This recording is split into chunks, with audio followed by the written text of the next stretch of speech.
Assalamu alaikum everyone. This is MDA Sattar. Welcome to my channel.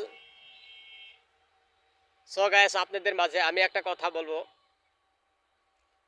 আমরা যদি video post করে থাকি ফেসবুকে বা টিকটকে, লক্ষ্য করে দেখবেন কোনো প্রকার কোনো মেয়ে টিকটকে বা ফেসবুকে লাইক কমেন্ট শেয়ার করে না। আর আমরা ছেলেরা কি করি?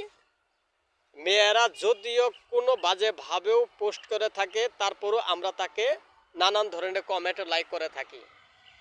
বাস্তব জীবনের মতন মেয়েরা যেমন কিপটা, ফেসবুকে এসে তারা কিপটামি করে, একটা লাইক একটা কমেন্ট শেয়ার করতে চায় না। সো নতুন বন্ধু হন বা পুরান বন্ধুরাই, আপনারা কি করবেন? একটা ছেলেরে সাপোর্ট করবেন, দ্রুততম এগিয়ে যাবেন। মেয়েরে সাপোর্ট করে দেখবেন আপনারা কোনোদিন সাপোর্ট ব্যাক দিবে না, সাপোর্ট ব্যাক পাইবেন না। ছেলেরা সাপোর্ট করে দেখেন, আপনারা সাপোর্ট ব্যাক পাইবেন।